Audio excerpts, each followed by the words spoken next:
Okay, this is the 1950 Chevy 3800 one-ton pickup farm truck, literally sitting in a barn since 1988.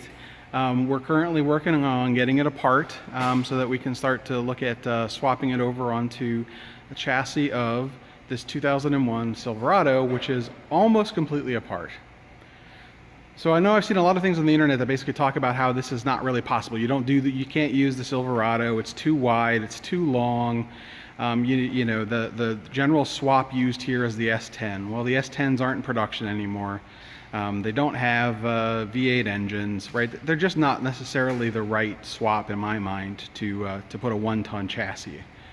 So the big concerns are things like the wheels, right? So if you look at the track on the front here is about 65 inches, and it's about 75 on the modern Silverado. So clearly there's a problem. But if you look closely, what you can see is that there is a huge gap between the fender and the wheels. Those wheels can come out actually about 4.5 inches before they start to hit the fender. And on a truck that sits this high, there's really not a lot of concern about rubbing on the fenders because the truck is pretty tall, right? So a slightly smaller diameter tire pushed out, even when turning, you're not going to rub those fenders. Those tires are also 7.5 inches wide. The Silverado tires are 9.5 inches wide. So by looking at doing a tire similar in profile to the original tires here, which are 7.5 17s versus the 245 16s, I think, on the Silverado, what you'll find is that you're going to basically narrow that up by about 2 inches. So if you can get the wheel back spacing correct, you're basically gaining 6 inches on either side. So now we're going 10 inches wider, but we're gaining 12 inches. So in the end, we should actually fit pretty decently. The other problem is the wheelbase. So the wheelbase on the Silverado is 143.5 inches long, at least on our 2001 extended cab long bed. This one-ton 1950 with a 9-foot box has a wheelbase of 137 inches. So again, obviously we've got about 6.5 inches of difference there. Again, one of the things you can look at, take a look at how that wheel is tucked into that fender. It's actually pretty far forward in the fender. It's not centered in the wheel well. So if you look closely, you'll see that there's a good 2 inches we can move just to center that in the wheel well. And in fact, we could even push it back a little bit into that wheel well and gain another couple of inches. So that doesn't give us necessarily the 6.5 inches, but it certainly gives us quite a bit, and potentially opening up that fender, opening a little bit to allow that wheel to move even a little bit further back might be an option as well. So we're kind of looking at that. Again, you've got a width issue. In the back, though, we're much closer in width. We're 76 inches on the Silverado and 73 on the one-ton. And so again, with the amount that those wheels tuck into the fenders, what you see is that basically, again, with a narrower tire rather than the kind of the fat modern tire, those will actually tuck in pretty well.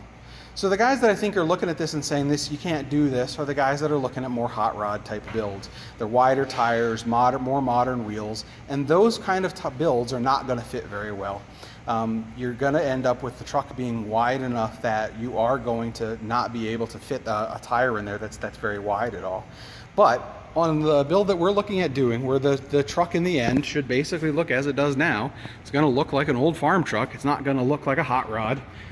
It's just going to be a little cleaned up. We'll have some new wheels on there, but hopefully we'll still get those vintage half-moon hubcaps with the Chevrolet embossed in them, and basically be able to sit up nice and high. So how the chassis, how the box and the cab fits on the chassis really won't matter too much, because again, they can sit right up on top, and it just may be a matter of new brackets.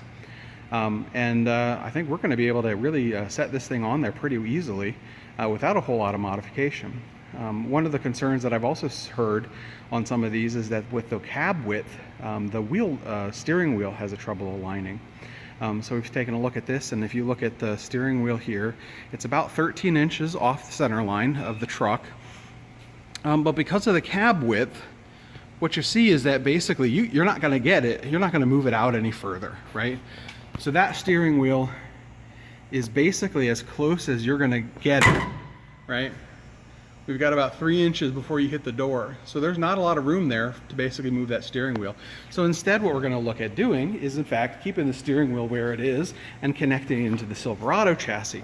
The real nice thing here is that if you look at that steering shaft, that's the steering shaft right going up here, it's straight, it's perfectly straight. There's no universal joints in there whatsoever.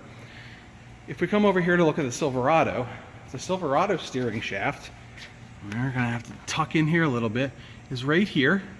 Again, you'll notice it's inside the frame. And actually, if you look, it's gonna be real hard to see here in this video, I think.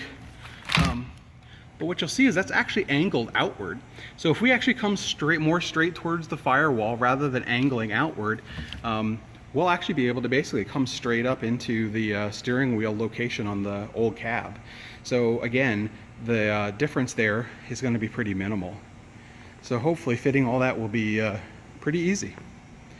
So that's this week's installment on what we're working on. So if you have any comments or thoughts, please feel free to leave them in the comment section here, and check out our Facebook page. It's facebook.com/HennepinRestoMods, and kind of take a look at what we're working on today.